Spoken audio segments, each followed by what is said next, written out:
여기가 어디라고 민간인 계집이 함부로 길을 막아. 당장 꺼지지 못해.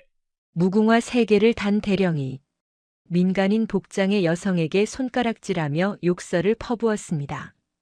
하지만 그 여성이 꺼낸 신분증에는 별 3개 중장 계급장이 선명했습니다. 과연 이 대령에게는 어떤 일이 벌어졌을까요? 그리고 38세 최연소 여성 군단장의 등장이 부패한 군단에 몰고 온 폭풍은 무엇이었을까요? 영상 보시기 전에 구독과 좋아요 한번 눌러주시면 세상 사연에 큰 힘이 됩니다. 무료로 할 수 있는 소중한 응원, 더 좋은 이야기로 보답하겠습니다. 이제 시작하겠습니다. 한겨울 새벽 5시. 경기도 양주에 위치한 육군 제25보 병사단 사령부 정문 앞에 검은색 관용 세단 한 대가 조용히 멈춰 섰다. 차량 번호판에는 육군을 상징하는 표식이 선명했지만 일반 승용차와 다를 바 없는 외관이었다. 헤드라이트가 꺼지고 운전석 문이 열렸다. 그리고 뒷좌석에서 한 명의 여성이 내렸다. 그녀는 곧게 뻗은 자세로 사단 정문을 바라보았다. 키 170cm의 늘씬한 체구의 검은색 코트를 입고 있었지만 그 안에서 풍기는 기운은 예사롭지 않았다. 짧게 자른 머리카락과 화장기 없는 얼굴, 그리고 무엇보다 그녀의 눈빛에서 풍기는 날카로움은 오랜 시간 실전을 겪은 군인만이 가질 수 있는 것이었다. 그녀의 이름은 은하린. 대한민국 육군 제7군단장에 새로 부임한 중장이었다. 38이라는 나이에 별 3개를 단 그녀는 육군 역사상 최연소 중장이자 최초의 여성 군단장이었다. 육군 사관학교를 수석으로 졸업한 뒤 707 특수임무단에서 10년을 복무하며 실전 경험을 쌓았고 그 후 빠른 속도로 진급을 거듭해 이 자리까지 올랐다. 하지만 그녀가 맡게 된 제7군단은 결코 명예로운 자리가 아니었다. 육군 내부에서는 이미 소문이 자자했다. 제7군단 예하 부대들의 기강 해이와 부정부패, 훈련 부실이 심각한 수준이라는 것을. 특히 제25보 병사단은 그 중에서도 가장 문제가 많은 부대로 꼽혔다.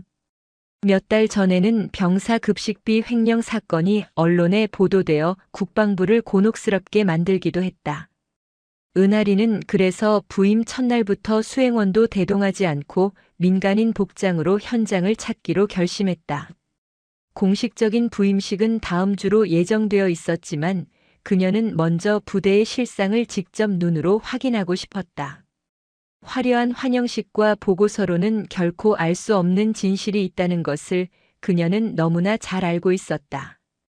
그녀가 정문 쪽으로 걸어가려는 순간이었다. 반대편에서 비틀거리며 걸어오는 한 무리의 사람들이 눈에 들어왔다.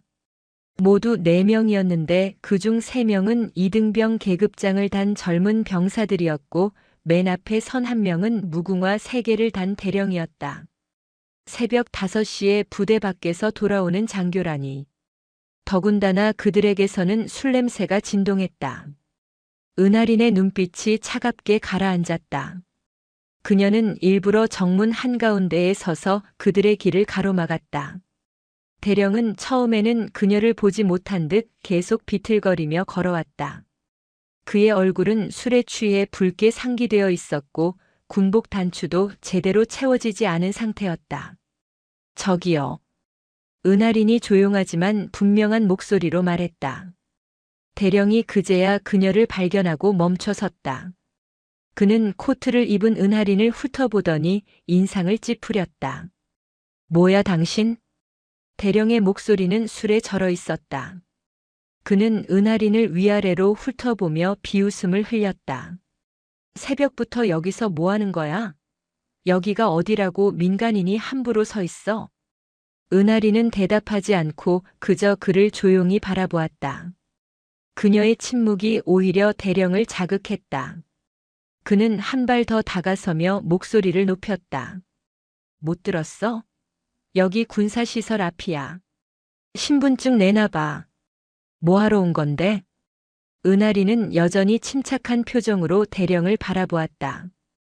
그녀는 천천히 입을 열었다. 신분 확인이 필요하시다면 대령님께서 먼저 보여주시는 게 순서 아닌가요? 현역 장교가 근무 시간에 음주를 하고 계시는데 그 부분에 대한 해명도 함께 들어야 할 것 같습니다. 대령의 얼굴이 순간 굳어졌다. 그는 자신의 귀를 의심하는 표정으로 은하린을 쳐다보았다. 그리고 이내 얼굴이 붉게 달아오르며 폭발했다. 지금 뭐라고 한 거야? 당신이 감히 나한테? 그는 자신의 어깨에 달린 무궁화 3개의 계급장을 손가락으로 가리키며 으름장을 놓았다. 이게 보여? 대령이야 대령. 제72보병 연대를 지휘하는 연대장이라고. 근데 당신 같은 민간인이 감히 나한테 따져. 뒤에 서 있던 병사들은 난처한 표정으로 서로를 쳐다보며 어쩔 줄 몰라 했다. 그들도 이 상황이 잘못되었다는 것을 알고 있었지만 감히 대령에게 뭐라고 할 수 없었다. 은하리는 여전히 차분한 표정이었다. 그녀는 코트 안주머니에서 천천히 무언가를 꺼냈다. 검은색 가죽 지갑이었다. 그녀는 그것을 펼쳐 대령의 눈앞에 내밀었다. 제대로 보십시오. 가죽 지갑 안에는 군 신분증이 들어 있었다. 그리고 그 신분증에는 은하린의 사진과 함께 계급이 선명하게 적혀 있었다. 중장. 별 3개를 가진 중장. 제7군단장 은하린. 대령의 얼굴에서 혈색이 빠져나갔다. 그는 마치 귀신을 본 사람처럼 입을 벌린 채 신분증을 바라보았다. 순간 그의 머릿속이 하얘졌다. 중장. 군단장. 그것도 자신이 소속된 제7군단의 새 군단장. 그것도 내일이 아니라 바로 지금 새벽에 민간인 복장으로 자신 앞에 서 있다. 이건 말도 안 돼. 대령이 중얼거렸다. 그의 목소리는 떨리고 있었다. 그는 다시 한번 신분증을 확인했지만 내용은 변하지 않았다. 뒤에 있던 병사들도 상황을 파악하고는 창백한 얼굴로 차렷 자세를 취했다. 은하리는 신분증을 도로 집어넣고 대령을 똑바로 바라보았다. 그녀의 눈빛은 영화의 칼날처럼 차가웠다. 독고철 대령. 그녀가 대령의 이름을 정확하게 불렀다. 독고철은 자신도 모르게 몸을 떨었다. 네, 군단장님. 지금 몇 시입니까? 새벽 5시입니다. 연대장이 새벽 5시에 술에 취한 채 부대로 복귀하는 것이 군 기강에 부합하는 행동입니까? 독고철은 입술을 달싹였지만 아무 말도 나오지 않았다. 그는 땀이 등줄기를 타고 흘러내리는 것을 느꼈다. 은하린이 다시 말을 이었다. 그것도 모자라 부대 병력을 개인 수행원처럼 대동하고 외출을 했군요. 이 병사들은 당신의 사병입니까가 아니면 대한민국 국군입니까? 죄송합니다. 독고철의 목소리는 간신히 나왔다. 그는 고개를 푹 숙였다. 은하리는 냉정한 표정으로 그를 내려다보았다. 사과는 나한테 할 게 아닙니다.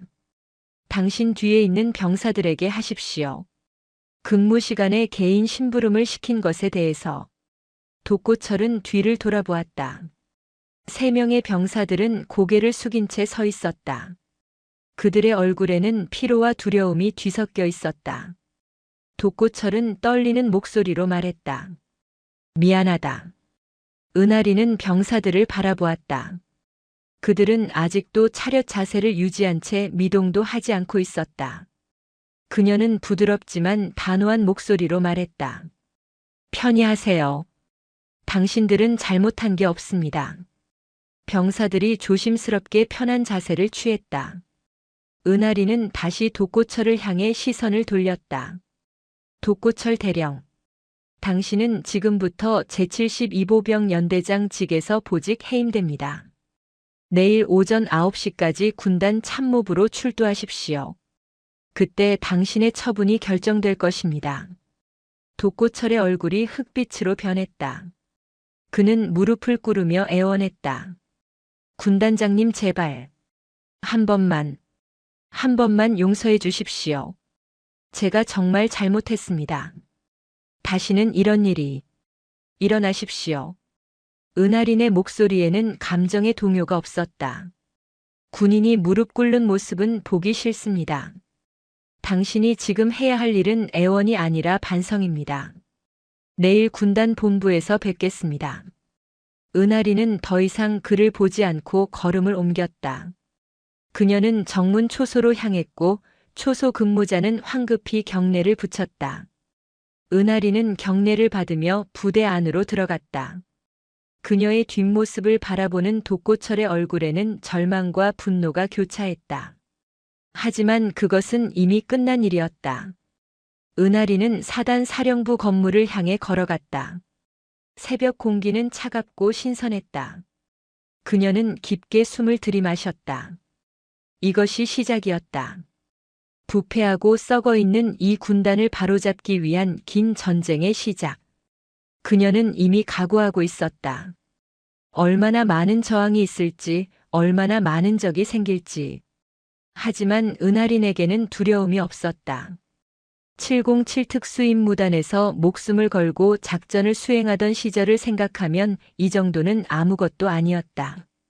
그녀는 언제나 옳은 일을 위해 싸워왔고 이번에도 다르지 않을 것이었다. 사령부 건물 앞에 도착한 은하린은 시계를 확인했다. 새벽 5시 30분. 공식적인 근무 시작 시간은 오전 9시였지만 그녀는 이미 첫 번째 문제를 해결했다.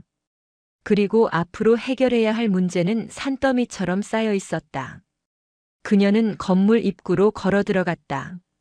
경비병이 다시 경례를 붙였고 은하린은 그에게 조용히 말했다. 수고하십니다요. 그리고 그녀는 어둠 속으로 사라졌다. 제7군단의 새로운 시대가 이제 막 시작된 것이었다. 별 3개를 단 여전사의 시대. 부패와 타협하지 않고 정의를 관철하는 군인의 시대. 은하린 중장의 전설은 이렇게 시작되었다. 독고철 대령과의 첫 대면 이후 사흘이 지났다.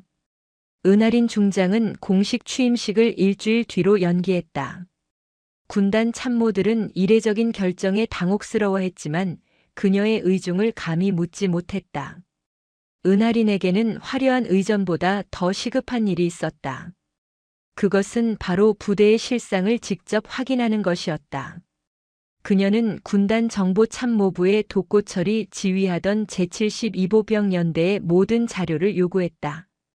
훈련 기록, 급식 현황, 병력 배치 현황, 그리고 최근 3년간의 모든 감사 기록까지.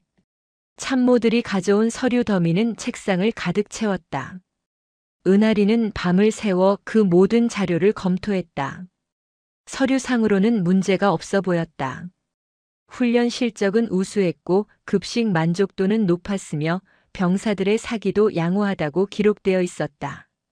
하지만 은하린의 눈에는 이상한 점들이 보였다. 너무 완벽했다. 모든 수치가 너무나 깔끔하게 맞아떨어졌다. 마치 누군가 미리 계산해서 맞춰놓은 것처럼. 은하린은 707 특수임무단에서 배운 교훈을 떠올렸다. 서류는 거짓말을 하지만 현장은 진실을 말한다. 그녀는 결심했다. 직접 가서 확인하겠다고. 다음 날 새벽 6시. 은하린은 다시 민간인 복장으로 차를 몰았다. 이번에도 수행원 없이 혼자였다.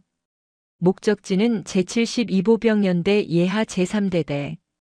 파주 인근에 위치한 이 대대는 최전방 부대로 중요한 전략적 거점을 담당하고 있었다.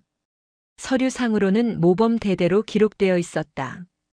대대 정문에 도착한 은하린은 초소 근무병에게 신분증을 제시하며 말했다. 군단장 은하린 중장입니다. 대대장에게 연락하지 마십시오. 기습 감사입니다. 초소 근무병의 얼굴이 창백해졌다. 그는 황급히 경례를 붙이고 차단봉을 올렸다. 은하린은 천천히 차를 몰고 대대 안으로 들어갔다. 이른 아침 대대 내부는 조용했다. 병사들의 아침 점호가 시작되기 전이었다. 은하린은 차에서 내려 주변을 둘러보았다. 겉으로 보기에는 깨끗하게 정돈된 부대였다. 하지만 그녀의 눈은 다른 것을 보고 있었다. 병영 건물 외벽의 페인트가 벗겨진 곳, 훈련장 철조망의 녹슨 부분, 그리고 무엇보다 식당 건물에서 나는 이상한 냄새. 은하리는 식당으로 향했다. 식당 입구에서 한 명의 취사병이 배식 준비를 하고 있었다. 그는 은하린을 보고 민간인 복장 때문에 잠시 의아해했지만 곧 정중하게 인사했다. 안녕하세요. 무슨 일로 오셨습니까? 군단장입니다.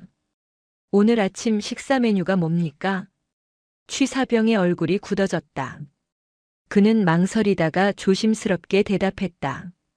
쌀밥과 된장찌개, 그리고 김치입니다. 반찬은요? 그게 전부입니다. 은하린의 눈빛이 차갑게 가라앉았다. 군대 급식 기준상 아침 식사는 최소한 4가지 이상의 반찬이 제공되어야 했다. 그녀는 식당 안으로 들어가 직접 배식대를 확인했다. 스테인리스 용기 안에는 묽은 된장찌개와 시든 김치만이 놓여 있었다. 전투식량 보관고를 보여주십시오. 취사병은 난처한 표정으로 뒤편의 창고를 가리켰다. 은하린이 창고 문을 열자 퀴퀴한 냄새가 코를 찔렀다. 창고 안에는 전투식량 박스들이 쌓여 있었다. 그녀는 무작위로 한 박스를 열어보았다. 그리고 그 안에 레토르트 식품 포장지를 확인했다. 유통기한이 6개월 전에 만료된 제품이었다. 은하리는 다른 박스들도 확인했다. 대부분이 유통기한이 지난 것들이었다. 그녀는 취사병을 돌아보며 물었다. 이것들로 식사를 만들고 있습니까? 취사병은 고개를 숙인 채 대답했다. 죄송합니다. 저희도 알고 있지만 다른 식재료가 없습니다. 급식비가 제대로 집행되지 않아서. 은하린의 주먹이 꽉 쥐어졌다. 그녀는 깊게 숨을 들이마시고 물었다. 대대장은 어디 있습니까? 지금쯤 관사에 계실 것입니다. 은하린은 즉시 관사 건물로 향했다. 대대장 관사는 병영 건물과는 달리 깨끗하고 잘 관리되어 있었다. 그녀는 초인종을 눌렀다. 잠시 후 무궁화 2개를 단 중령이 문을 열었다. 마석구 중령이었다. 마석구는 민간인 복장의 은하린을 보고 짜증스러운 표정을 지었다. 누구십니까? 지금 몇 시인데 관사까지 찾아오는 겁니까? 은하린은 신분증을 꺼내 그의 눈앞에 내밀었다. 마석구의 표정이 순간 얼어붙었다. 군단장님, 안으로 들어가도 되겠습니까? 마석구는 어쩔 수 없이 문을 열었다. 은하린이 관사 안으로 들어서자 그녀의 눈에 들어온 광경은 충격적이었다. 거실에는 고급 가죽 소파가 놓여 있었고 대형 평면 텔레비전이 벽에 걸려 있었다. 식탁은 원목으로 만들어진 고가의 제품이었고 주방에는 최신형 가전제품들이 즐비했다. 은하린은 천천히 거실을 둘러보았다. 그리고 조용히 물었다. 이 가구들은 언제 구입한 것입니까? 마석구가 머뭇거리며 대답했다. 개인 자금으로 구입했습니다. 영수증이 있습니까? 그건 부대 운영비 집행 내역을 보면 지난 3개월간 관사시설 개선비 명목으로 2천만 원이 지출되어 있더군요. 그 돈은 어디에 썼습니까? 마석구의 얼굴에서 혈색이 빠져나갔다. 그는 입술을 달싹였지만 아무 말도 하지 못했다. 은하리는 한 걸음 더 다가서며 차갑게 말했다. 당신 부대 병사들은 유통기한 지난 전투 식량으로 끼니를 때우고 있습니다. 반찬도 제대로 나오지 않습니다. 하지만 당신은 2천만 원짜리 소파에 앉아 최신형 텔레비전을 보고 있군요. 그건 오해입니다. 제가 오해가 아닙니다. 은하린의 목소리는 얼음처럼 차가웠다. 나는 지난 사흘 동안 당신 부대의 모든 회계 장부를 검토했습니다. 급식비는 절반만 집행되었고 나머지는 행방이 묘연합니다. 피복비도 마찬가지입니다. 훈련 장비 구입비도 장부상으로만 존재할 뿐 실물은 없습니다. 마석구는 더 이상 변명하지 못했다. 은하리는 그의 어깨에 달린 무궁화 2개의 계급장을 응시했다. 그리고 천천히 손을 뻗어 그것을 잡았다. 마석구 중령. 당신은 군인으로서의 자격을 상실했습니다. 그녀는 단호하게 계급장을 떼어냈다. 실밥이 끊어지는 소리가 고요한 방 안에 울렸다. 마석구는 그 자리에 주저앉았다. 제발, 한 번만 용서해 주십시오. 제게는 가족이, 당신 부하들에게도 가족이 있습니다. 은하리는 냉정하게 말하고 휴대전화를 꺼내 헌병대에 연락했다. 제3대 대장 마석구 중령을 공금 횡령 혐의로 긴급 체포합니다. 지금 즉시 인원을 보내주십시오. 30분 후 헌병대 차량이 도착했다. 마석구는 수갑을 찬 채 연행되었다. 대대 병사들은 멀리서 그 광경을 지켜보았다. 은하리는 병사들을 향해 걸어갔다. 그들은 긴장한 표정으로 차렷 자세를 취했다. 편히 하십시오. 은하린의 목소리는 부드러웠다. 그녀는 병사들을 둘러보며 말했다. 여러분은 아무 잘못이 없습니다. 잘못은 여러분을 제대로 돌보지 못한 지휘관들에게 있습니다. 오늘부터 상황이 달라질 것입니다. 약속합니다. 병사 한 명이 조심스럽게 손을 들었다. 은하린이 고개를 끄덕이자 그가 물었다. 정말로 달라질 수 있을까요? 저희는 오랫동안 이렇게 살아왔습니다. 달라질 것입니다. 그리고 여러분이 그 변화를 만드는데 동참해 주셨으면 합니다. 은하리는 잠시 멈췄다가 다시 말을 이었다. 오늘부터 군단 전체에 새로운 시스템을 도입합니다. 이름은 비룡의 눈입니다. 이것은 여러분이 군단장인 나에게 직접 연락할 수 있는 비상 연락망입니다. 병사들이 웅성거렸다. 은하리는 계속 설명했다. 이 시스템을 통해 여러분은 익명으로 부대 내의 문제를 제보할 수 있습니다. 부정부패, 폭행, 부당한 대우 무엇이든 좋습니다. 여러분의 신원은 절대로 노출되지 않습니다. 그리고 모든 제보는 내가 직접 확인하고 처리할 것입니다. 한 병사가 다시 손을 들었다. 정말로 보복이 없을까요? 만약 제보했다가 들키면 들킬 일이 없습니다. 시스템은 완전히 암호화되어 있고 접속 기록도 남지 않습니다. 그리고 설령 누군가 제보자를 찾아내려 한다면 그 사람이 먼저 처벌받을 것입니다. 은하리는 병사들의 눈을 하나하나 마주쳤다. 나는 여러분을 믿습니다. 여러분도 나를 믿어주십시오. 그날 오후부터 비룡의 눈 시스템이 가동되기 시작했다. 처음에는 제보가 뜸했다. 병사들은 아직 반신반의했다. 하지만 이틀째 되는 날부터 제보가 쏟아지기 시작했다. 처음 용기를 낸 몇몇 병사들의 제보가 실제로 처리되는 것을 보고 다른 병사들도 신뢰를 갖게 된 것이었다. 제보 내용은 참혹했다. 한 대대에서는 소대장인 대위가 병사들에게 상습적으로 폭행을 가하고 있었다. 또 다른 부대에서는 주임원사가 부식을 빼돌려 외부에 팔아넘기고 있었다. 어떤 곳에서는 훈련 실적을 조작하기 위해 병사들에게 거짓 보고를 강요하고 있었다. 은하리는 매일 밤 늦게까지 제보를 검토했다. 그리고 하나하나 직접 확인했다. 그녀는 예고 없이 부대를 방문했고 증거를 수집했으며 관련자들을 즉각 조치했다. 일주일이 지나자 보직 해임된 간부의 수는 30명에 달했다. 대위 12명, 소령 8명, 중령 5명, 그리고 대령 5명. 군단 내부는 발칵 뒤집혔다. 오랫동안 굳어져 있던 부패의 사슬이 단숨에 끊어지고 있었다. 일부 간부들은 은하린에게 불만을 품었고 뒤에서 수군거렸다. 하지만 감히 표면으로 드러내지는 못했다. 은하린의 눈빛이 너무나 차갑고 단호했기 때문이었다. 그리고 병사들은 달라졌다. 그들의 눈에는 희망이 생겼다. 제대로 된 급식이 나오기 시작했고 불합리한 대우가 사라졌다. 훈련은 더 힘들어졌지만 그것은 정당한 훈련이었다.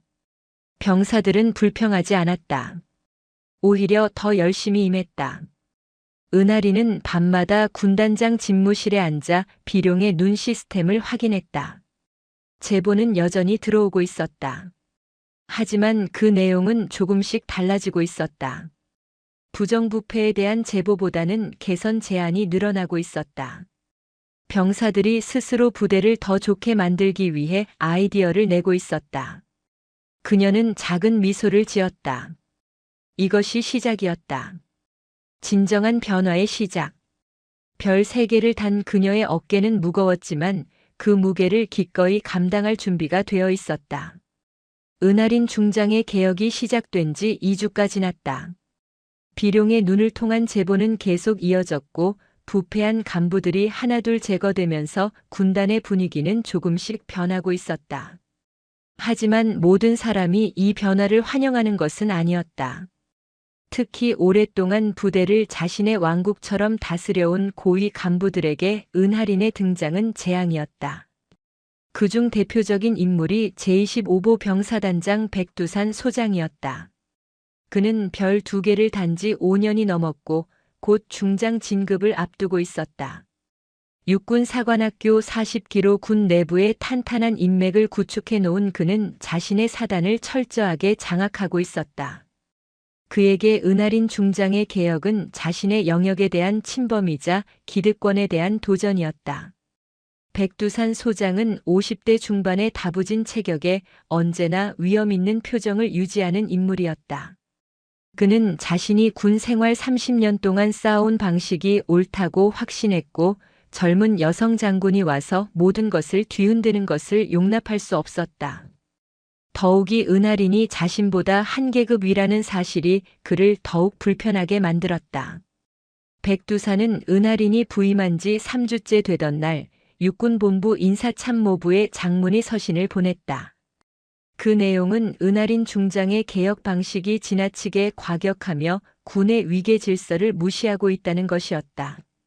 그는 서신에서 은하린이 정당한 절차 없이 간부들을 보직 해임하고 있으며 이로 인해 부대 지휘 체계가 혼란스러워지고 있다고 주장했다.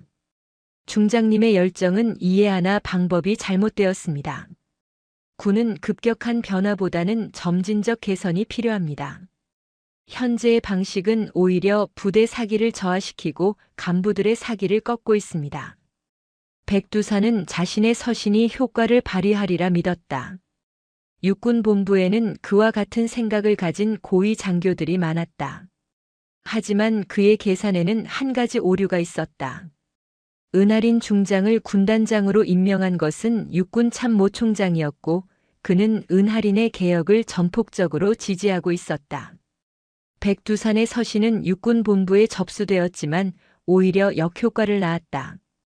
참모총장은 그 서신을 은하린에게 전달하며 말했다. 계속 밀어붙이십시오.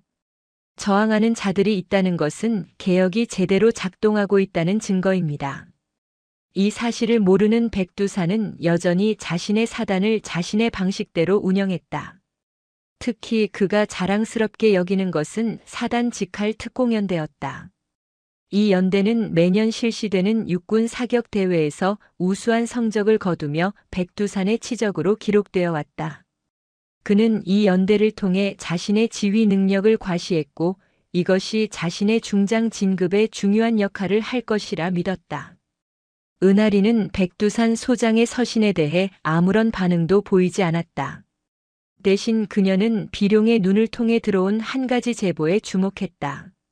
제25보 병사단 특공연대의 사격 훈련에 문제가 있다는 내용이었다. 제보자는 익명으로 이렇게 적었다. 연대의 사격 성적은 조작입니다. 훈련 전날 밤에 표적지에 미리 구멍을 뚫어 놓습니다. 병사들은 이 사실을 알고 있지만 말할 수 없습니다. 은하린은 이 제보를 받고 즉시 움직였다. 그녀는 다음 주에 실시될 특공연대의 정기 사격 훈련 일정을 확인하고 예고 없이 참관하기로 결정했다. 훈련 당일 아침 7시. 은하린은 군단장 전용 차량을 타고 파주에 위치한 특공연대 사격장으로 향했다. 이번에는 군단 작전 참모인 김철수 준장을 대동했다. 김철수는 은하린이 신뢰하는 몇 안 되는 참모 중 한 명으로 정직하고 원칙을 중시하는 인물이었다. 사격장에 도착하자 백두산 소장이 황급히 나와 맞이했다. 그는 은하린의 갑작스러운 방문에 당황한 기색이었지만 애써 태연한 척했다. 군단장님, 미리 연락을 주셨으면 제대로 준비를 했을 텐데요.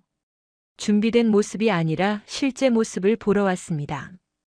훈련은 예정대로 진행하십시오. 백두산의 얼굴에 미세한 경련이 일었다. 그는 고개를 끄덕이고 훈련장으로 안내했다. 사격장에는 이미 특공연대 병사들이 집결해 있었다. 약 100명의 사수들이 사격 준비 자세로 대기하고 있었다. 은하리는 훈련장 뒤편의 참관석에 자리를 잡고 쌍안경을 꺼냈다. 그녀는 500m 전방에 설치된 표적들을 하나하나 살펴보았다. 겉으로 보기에는 정상적인 표적이었다. 하지만 은하린의 눈은 예사롭지 않았다. 그녀는 707 특수임무단에서 수없이 사격 훈련을 해왔고 표적의 미세한 차이도 구별할 수 있었다. 훈련이 시작되었다. 연대장의 구령에 따라 첫 번째 소대가 사격 자세를 취했다. 사격 개시 신호와 함께 총성이 울려 퍼졌다. 1분 후 사격이 종료되고 표적 확인 시간이 되었다. 보조 인원들이 표적지를 가져와 점수를 집계했다. 1소대 평균 점수 95점. 담당 장교가 보고했다. 백두산 소장의 얼굴에 만족스러운 미소가 번졌다. 이어서 2소대, 3소대가 차례로 사격을 실시했고 모두 90점 이상의 높은 점수를 기록했다. 은하리는 쌍안경을 내려놓고 백두산 소장을 바라보았다. 인상적인 성적이군요. 감사합니다. 저희 연대는 육군 최고 수준의 사격 실력을 갖추고 있습니다. 그렇군요. 그럼 제가 직접 확인해 보겠습니다. 은하리는 자리에서 일어나 사격장으로 걸어갔다. 백두산과 참모들이 황급히 그녀를 따라갔다. 은하리는 500m 전방의 표적지가 설치된 곳으로 향했다. 그리고 아직 사격하지 않은 새 표적지 하나를 집어들었다. 그녀는 표적지를 햇빛에 비춰들고 자세히 살펴보았다. 표면에는 아무 문제가 없어 보였다. 하지만 은하리는 표적지를 뒤집어 뒷면을 확인했다. 그리고 손가락으로 종이를 가볍게 눌러보았다. 특정 부분의 종이가 미세하게 얇아져 있었다. 누군가 바늘로 여러 번 찔러 종이의 강도를 약화시킨 흔적이었다. 은하리는 표적지를 백두산 소장에게 내밀었다. 이것 좀 보십시오. 백두산이 표적지를 받아들었다. 은하린이 손가락으로 가리킨 부분을 보자 그의 얼굴이 창백해졌다. 이 표적지는 조작되어 있습니다. 누군가 미리 구멍날 위치를 약하게 만들어 놓았습니다. 총알이 이 부분을 맞히면 마치 정확하게 명중한 것처럼 보이겠죠. 주변의 장교들이 웅성거렸다. 백두산은 당황한 목소리로 변명했다. 이건 제가 모르는 일입니다. 아마 실수가 아닙니다. 은하리는 차갑게 말하며 다른 표적지들도 하나씩 확인했다. 10개 중 8개가 같은 방식으로 조작되어 있었다. 이것이 당신이 말하는 육군 최고 수준의 실력입니까? 종이에 미리 구멍을 뚫어놓고 쏘는 것이? 백두산은 아무 말도 하지 못했다. 은하리는 쌍안경으로 훈련을 지켜보던 김철수 준장을 불렀다. 준장님, 조작되지 않은 새 표적지를 700m 거리에 설치해 주십시오. 700m입니까? 그렇습니다. 700m는 일반적인 소총 사격 훈련 거리의 2배가 넘는 거리였다. 보조 인원들이 새 표적지를 들고 700m 지점으로 이동했다. 은하리는 사격장에 대기 중이던 병사에게서 K2 소총 한 자루를 건네받았다. 그녀는 소총의 상태를 점검하고 탄창을 장전했다. 그리고 사격 자세를 취했다. 주변의 모든 사람들이 숨을 죽이고 그녀를 바라보았다. 백두산 소장의 얼굴은 긴장으로 굳어 있었다. 은하리는 호흡을 가다듬었다. 707 특수임무단에서 수없이 반복했던 동작이었다. 그녀의 눈은 700m 전방의 표적에 고정되었다. 바람의 방향과 속도를 계산하고 조준경을 미세하게 조정했다. 첫 발이 발사되었다. 총성이 울리고 1초 후 700m 전방에서 표적지가 흔들렸다. 쌍안경으로 확인하던 장교가 외쳤다. 명중입니다. 10점 구역입니다. 은하리는 멈추지 않았다. 연속으로 4발을 더 발사했다. 모두 10점 구역에 명중했다. 5발 모두 완벽한 명중이었다. 사격장에 있던 모든 사람들이 경악했다. 700m 거리에서 5발을 모두 10점 구역에 명중시키는 것은 특수부대 저격수 수준의 실력이었다. 은하리는 소총을 내려놓고 백두산 소장을 바라보았다. 이것이 진짜 실력입니다. 조작이 아닌 실전 능력입니다. 백두산의 얼굴은 흑빛이었다. 그는 더 이상 변명할 수 없었다. 은하리는 주변의 장교들을 둘러보며 말했다. 오늘부터 이 사단의 모든 훈련은 재평가됩니다. 조작된 기록은 모두 무효 처리됩니다. 그리고 책임자는 문책될 것입니다. 그녀는 백두산 소장을 똑바로 바라보며 단호하게 말했다. 백두산 소장, 당신은 오늘부로 제25보 병사단장 직에서 보직 해임됩니다. 후임자가 부임할 때까지 대기 발령 상태로 전환됩니다. 백두산은 믿을 수 없다는 표정으로 은하린을 쳐다보았다. 저는 별 2개를 단 소장입니다. 이런 식으로 해임될 수는 없습니다. 당신이 지휘하는 부대가 조직적으로 훈련 기록을 조작했습니다. 이것은 군 전체의 신뢰를 무너뜨리는 중대한 비위입니다. 계급이 당신을 보호해주지 못합니다. 은하리는 더 이상 그와 말을 나누지 않고 돌아섰다. 그녀는 김철수 준장에게 지시했다. 연대의 모든 간부들을 소집하십시오. 그리고 제3대 대장 이준혁 중령을 불러주십시오. 이준혁 중령은 35의 젊은 장교로 병사들 사이에서 신뢰가 두터운 인물이었다. 그는 비룡의 눈을 통해 여러 건의 개선 제안을 올렸고 은하린이 주목하고 있던 인물이었다. 1시간 후 이준혁 중령이 도착했다. 그는 긴장한 표정으로 은하린 앞에 섰다. 이준혁 중령, 오늘부로 당신을 제25보 병사단장 대리로 임명합니다. 후임 사단장이 부임할 때까지 이 사단을 책임지고 바로잡으십시오. 이준혁의 눈이 커졌다. 그는 믿을 수 없다는 표정이었다. 저는 아직 중령입니다. 사단장 직책은 실력 있는 사람에게 기회가 주어져야 합니다. 당신은 할 수 있습니다. 은하린의 목소리는 확신에 차 있었다. 이준혁은 깊게 숨을 들이마시고 경례를 붙였다. 최선을 다하겠습니다. 그날 오후 은하린은 군단으로 돌아왔다. 그녀의 책상 위에는 새로운 제보들이 쌓여 있었다. 하지만 그녀는 지치지 않았다. 이것이 그녀가 선택한 길이었고 끝까지 갈 각오가 되어 있었다. 별 3개의 무게는 무거웠지만 그 무게만큼 바꿀 수 있는 것도 많았다. 은하린이 군단장으로 부임한 지 2달이 지났다. 계절은 어느새 한겨울로 접어들었고 경기 북부 지역에는 기록적인 한파가 몰아쳤다. 기상청은 영하 30도까지 기온이 떨어질 것이라 예보했고 실제로 파주와 연천 일대는 매서운 추위에 얼어붙었다. 12월 21일 새벽 4시. 은하린은 군단장 집무실에서 당직 근무를 서고 있었다. 그녀는 부임 이후 일주일에 서너 번은 밤을 새우며 부대 상황을 점검했다. 특히 한파가 계속되는 요즘은 더욱 긴장을 늦출 수 없었다. 전방 초소의 병사들이 제대로 방한 장비를 갖추고 있는지, 난방 시설은 정상 작동하는지 끊임없이 확인했다. 그때 비상 전화벨이 울렸다. 은하린이 수화기를 들자 급박한 목소리가 들려왔다. 군단장님, 제구사단 작전참모 박민수 대령입니다. 긴급 상황 보고드립니다. 말씀하십시오. 파주 민통선 북방 3km 지점 GOP 7번 초소의 난방 시설이 완전히 고장났습니다.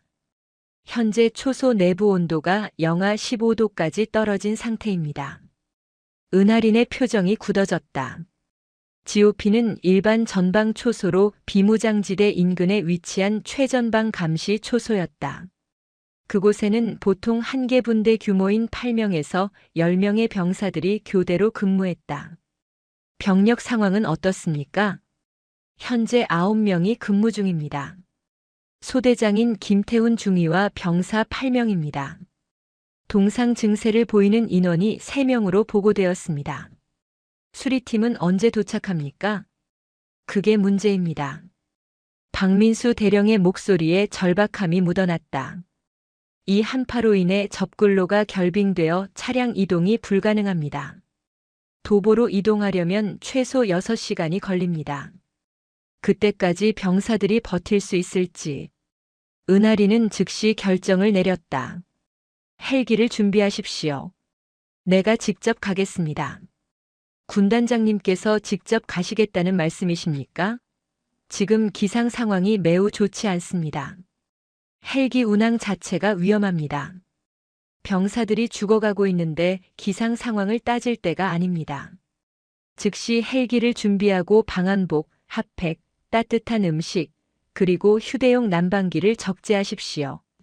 30분 내로 출발합니다. 은하리는 전화를 끊고 군복을 재정비했다. 그녀는 서랍에서 방한복과 방한모를 꺼내 입었다. 그리고 허리에는 로프와 카라비너를 착용했다.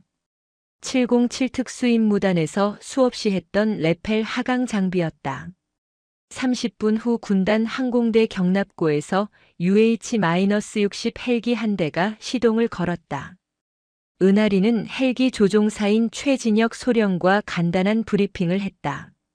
소령님, 현재 기상 상황에서 비행이 가능합니까? 최진혁 소령은 20년 경력의 베테랑 조종사였다. 그는 솔직하게 대답했다. 가능하기는 합니다만 매우 위험합니다. 강풍과 낮은 가시거리 때문에 정밀한 조종이 필요합니다. 그럼 가능하다는 말씀이군요. 출발합시다. 은하리는 헬기에 탑승했다. 함께 탑승한 인원은 군의관인 이상훈 대위와 정비병 2명이었다. 헬기 화물칸에는 방한복 10벌과 핫팩 100개, 그리고 따뜻한 국과 밥이 든 보온 용기가 실려 있었다. 휴대용 난방기 3대도 함께 적재되었다. 헬기가 이륙했다. 새벽 5시의 하늘은 여전히 어두웠고 차가운 바람이 거세게 불었다.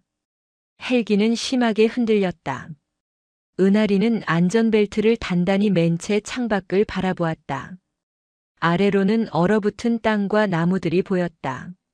목적지까지 15분 소요 예상입니다.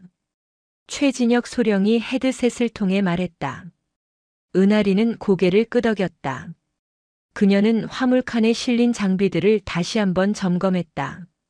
모든 것이 제대로 고정되어 있었다. 10분 후 헬기는 목적지 상공에 도착했다. 하지만 문제가 있었다. GOP 초소는 산악 지형의 정상 부근에 위치해 있었고 주변은 나무와 바위로 둘러싸여 있었다. 헬기가 착륙할 만한 평지가 없었다. 군단장님, 착륙이 불가능합니다. 가장 가까운 착륙 가능 지점이 초소에서 2km 떨어진 곳입니다. 최진혁 소령이 보고했다. 은하리는 이미 예상했던 상황이었다. 호버링 상태를 유지하십시오. 내가 레펠로 하강하겠습니다. 레펠 하강이라니요? 지금 풍속이 가능합니다. 은하린의 목소리는 단호했다. 그녀는 이미 안전벨트를 풀고 레펠 장비를 점검하고 있었다. 최진혁 소령은 더 이상 말리지 않고 헬기를 초소 상공 15m 지점에 호버링 시켰다. 은하리는 헬기 측면 도어를 열었다. 순간 차가운 바람이 몰아쳐 들어왔다. 영하 30도의 공기가 얼굴을 때렸다. 그녀는 로프를 헬기에 고정하고 자신의 하네스에 연결했다. 그리고 이상훈 대위에게 지시했다. 내가 하강한 후 물자를 내려보내십시오. 로프에 묶어서 천천히 내리면 됩니다. 알겠습니다. 은하리는 깊게 숨을 들이마셨다. 그리고 헬기 밖으로 몸을 내밀었다. 강풍이 그녀의 몸을 흔들었다. 하지만 그녀는 흔들림 없이 로프를 잡고 천천히 하강하기 시작했다. 707 특수임무단에서 수없이 반복했던 동작이었다. 몸이 기억하고 있었다. 10초 후 은하린의 발이 땅에 닿았다. 그녀는 재빨리 하네스를 풀고 초소로 달려갔다. 초소 입구에서 한 명의 병사가 떨고 있는 모습이 보였다. 은하린이 다가가자 병사는 놀란 얼굴로 그녀를 쳐다보았다. 누구십니까? 군단장 은하린 중장입니다. 소대장은 어디 있습니까? 병사의 눈이 커졌다. 그는 믿을 수 없다는 표정으로 은하린을 바라보았다. 안에 계십니다.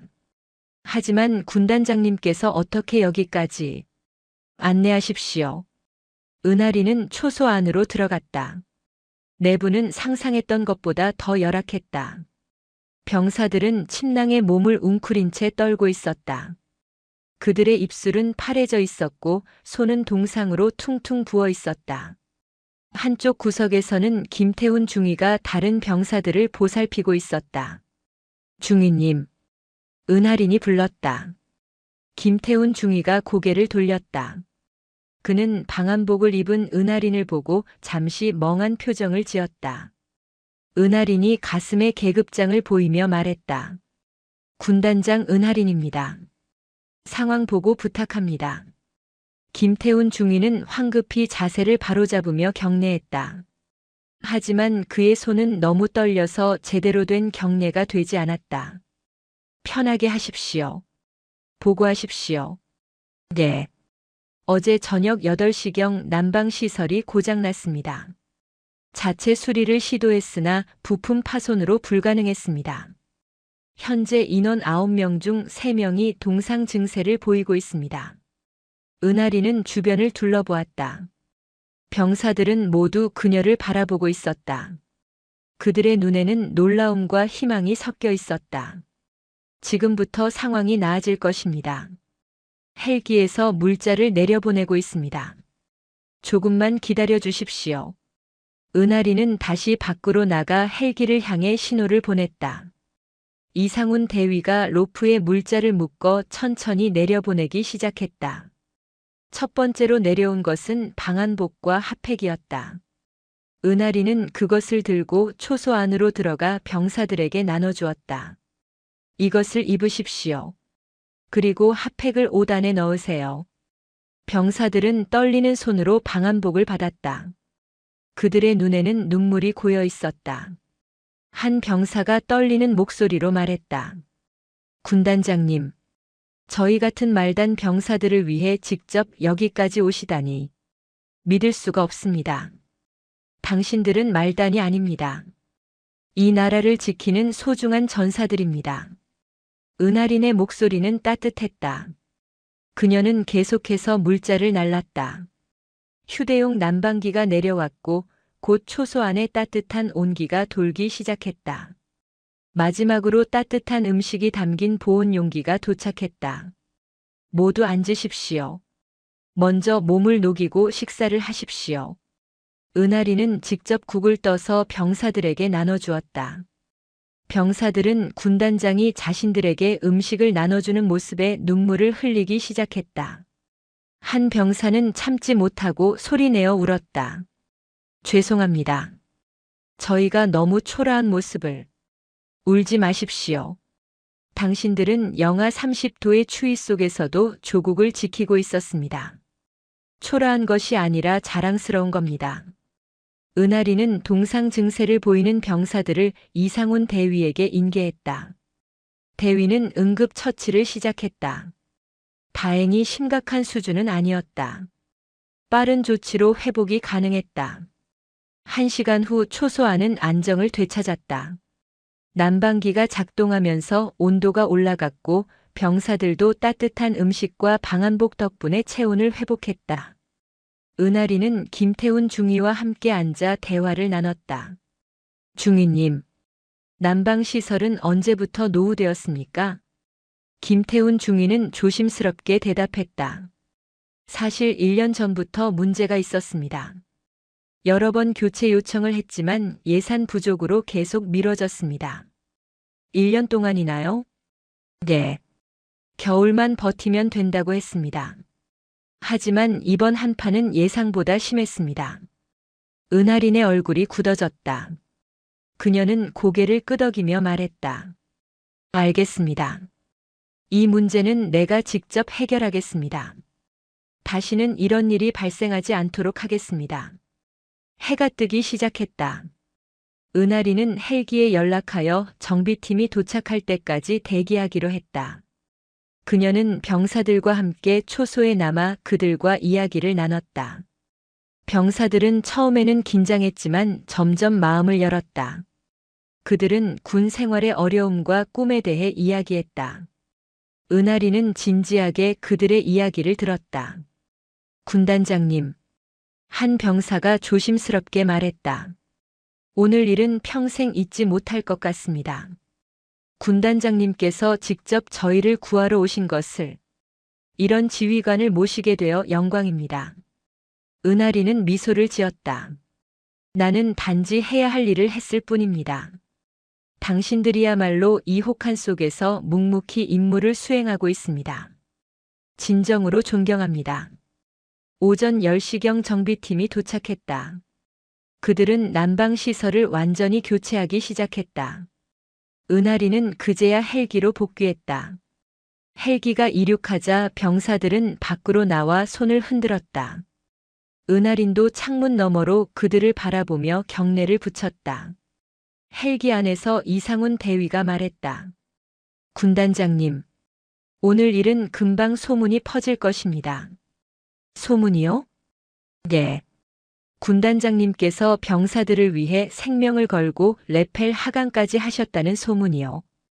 이 이야기를 들은 모든 병사들이 군단장님을 위해 목숨을 바칠 것입니다. 은하리는 창밖을 바라보며 조용히 말했다. 나는 소문이나 명예를 위해 간 것이 아닙니다. 그저 내 병사들이 위험에 처했기 때문에 간 것뿐입니다. 하지만 이상훈 대위의 말은 맞았다. 그날 이후 은하린 중장의 이야기는 군단 전체에 퍼졌다. 병사들은 그녀를 단순한 지휘관이 아니라 진정한 전우로 여기게 되었다. 그리고 그들은 은하린을 위해 더욱 열심히 훈련에 임했다. 신뢰는 명령으로 만들어지는 것이 아니라 행동으로 증명되는 것이었다. 은하린이 제7군단장으로 부임한 지 1년이 흘렀다. 그 1년은 군단 역사상 가장 격렬한 변화의 시간이었다. 첫 한 달 동안 30명의 부패 간부가 제거되었고 그 다음 석 달 동안 또 20명이 추가로 보직 해임되었다. 비룡의 눈 시스템을 통해 들어온 제보는 총 1200건이 넘었고 그중 800건이 실제로 처리되었다. 하지만 변화는 단순히 부패를 제거하는 것에서 그치지 않았다. 은하리는 썩은 뿌리를 도려낸 자리에 새로운 생명을 심었다. 젊고 유능한 장교들이 중요한 보직에 발탁되었다. 그들은 계급이 아니라 실력으로 선택되었고 병사들의 신뢰를 받는 사람들이었다. 이준혁 중령은 제25보 병사단장 대리로 임명된 후 놀라운 성과를 보여주었다. 그는 부대의 훈련 체계를 완전히 개편했고 조작된 실적 대신 실전적인 능력 배양에 집중했다. 6개월 후 그는 정식으로 준장으로 진급하여 사단장에 임명되었다. 35의 나이에 별을 단 것은 이례적인 일이었지만 그는 그 무게를 충분히 감당했다. 김태훈 중위는 GOP 초소에서 은하린을 만난 후 달라졌다. 그는 부하들을 진심으로 아끼는 지휘관으로 성장했고 소대원들의 절대적인 신뢰를 받았다. 은하린은 그를 주목했고 반년 후 대위로 진급시켜 중대장으로 발탁했다. 김태훈은 자신의 중대를 군단 최우수 중대로 만들어냈다. 군단 전체의 분위기가 바뀌었다. 과거에는 상급자의 눈치를 보며 형식적인 보고서를 작성하던 분위기였다면 이제는 실제 문제를 해결하기 위해 고민하고 토론하는 문화가 자리 잡았다. 병사들은 더 이상 부당한 대우를 참지 않았다. 비룡의 눈이 있었기 때문이다. 그리고 간부들도 변했다. 그들은 병사들을 함부로 대하지 않았다. 은하린 군단장의 눈이 언제나 자신들을 지켜보고 있다는 것을 알았기 때문이다. 훈련도 달라졌다. 형식적인 훈련과 서류상의 실적은 사라졌다. 대신 실전을 가정한 강도 높은 훈련이 시작되었다. 처음에는 병사들이 힘들어했다. 하지만 그들은 곧 깨달았다. 이 훈련이 자신들의 생명을 지키기 위한 것이라는 것을. 그리고 은하린 군단장이 직접 훈련장에 나와 그들을 격려했다. 때로는 함께 땀을 흘렸다. 6개월이 지났을 때 제7군단은 육군 전체 훈련 평가에서 최우수 등급을 받았다. 사격, 체력, 전술 모든 분야에서 최고 점수를 기록했다. 이것은 조작된 결과가 아니라 실제 실력이었다. 육군본부의 평가단은 감탄을 금치 못했다. 불과 반년 전만 해도 최하위였던 군단이 1등으로 변신한 것이었다. 은하리는 이 성과를 바탕으로 육군본부의 사단 현대화 예산을 신청했다. 그녀는 직접 육군 참모총장을 면담했다. 회의실에서 그녀는 철저하게 준비한 보고서를 제출했다. 총장님, 제7군단은 지난 1년간 근본적인 변화를 이뤘습니다. 하지만 진정한 전투력 향상을 위해서는 장비의 현대화가 필수입니다. 육군 참모총장은 60대 초반의 대장으로 은하린의 개혁을 처음부터 지지해온 인물이었다. 그는 보고서를 꼼꼼히 검토했다. 구체적으로 어떤 장비가 필요합니까? 첫째, 노후화된 통신 장비의 교체가 시급합니다. 현재 전방 초소들의 통신 장비는 10년 이상 된 것들입니다. 둘째, 야간 작전 장비가 부족합니다. 야간 투시경과 열상 장비가 필요합니다. 셋째, 방한 장비와 피복의 현대화가 필요합니다. 예산 규모는 어느 정도입니까? 200억 원입니다. 참모총장은 잠시 생각에 잠겼다.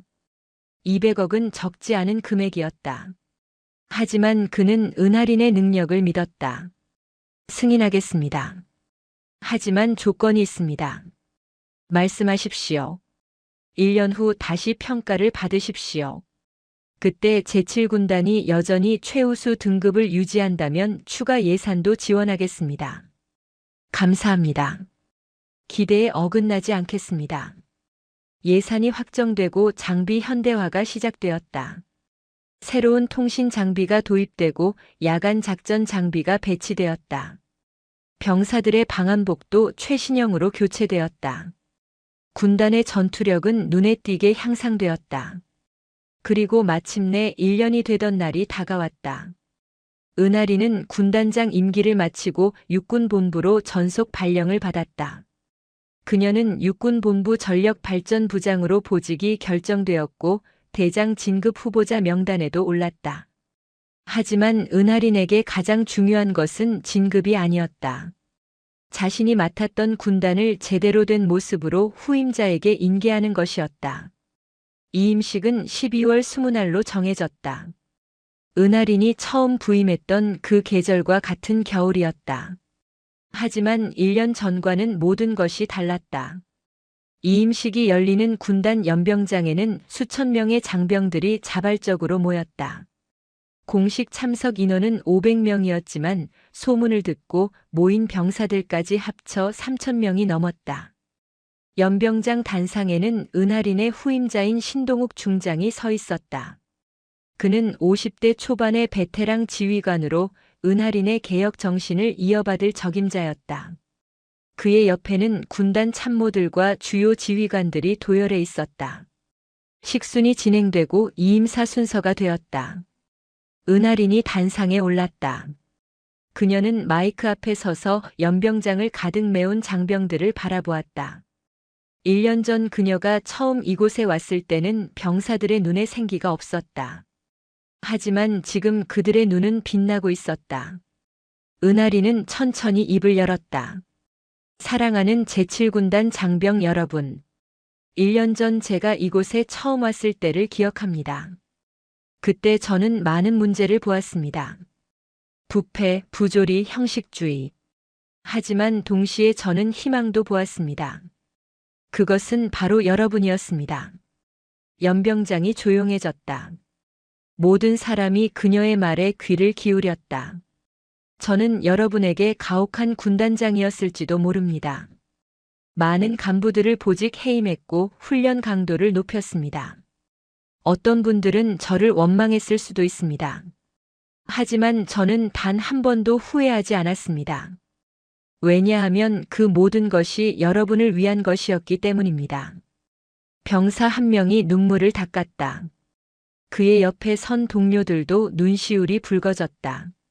저는 여러분에게 한 가지를 가르치고 싶었습니다. 계급장은 권력이 아니라 책임이라는 것을. 별이 하나든 세 개든 그것은 부하를 지배할 권리가 아니라 부하를 보호할 의무라는 것을. 만약 이것을 이해하지 못하는 지휘관이 있다면 그는 군복을 입을 자격이 없습니다. 은하린의 목소리는 단호했다. 그녀는 잠시 멈췄다가 다시 말을 이었다.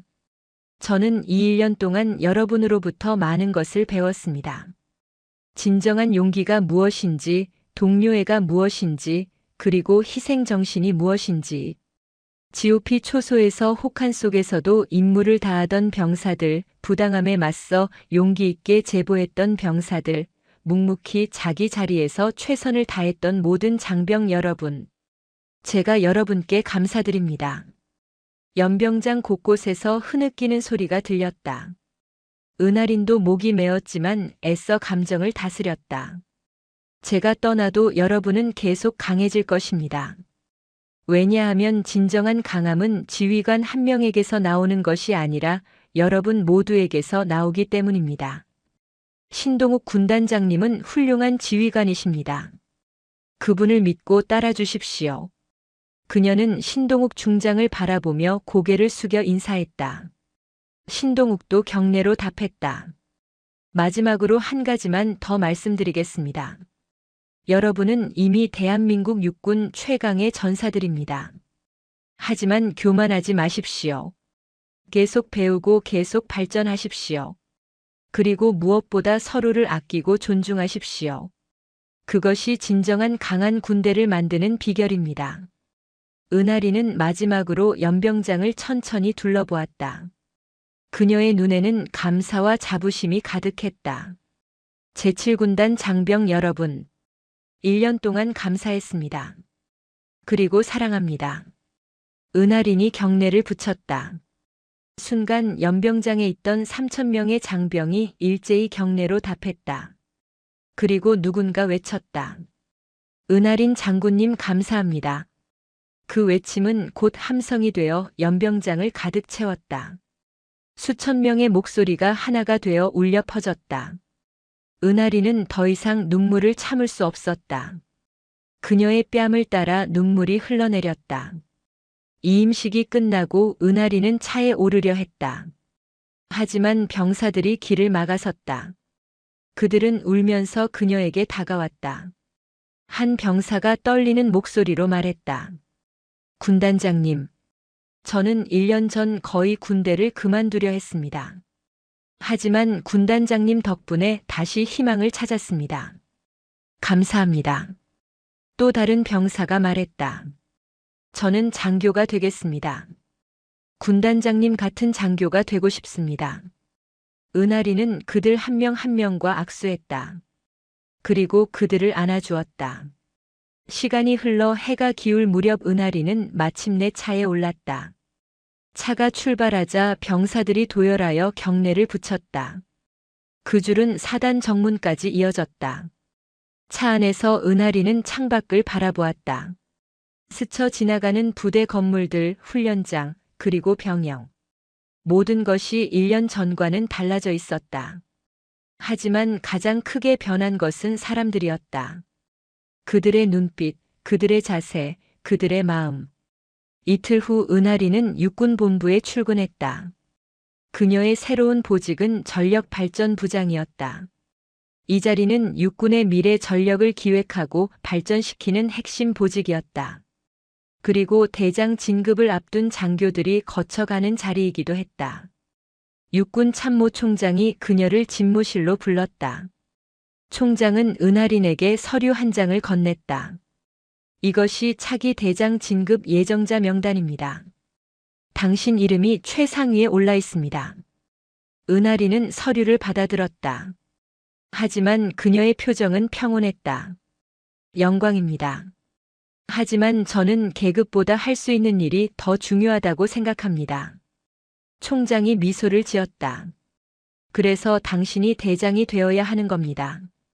제7군단에서 보여준 것처럼 육군 전체를 바꿔주십시오.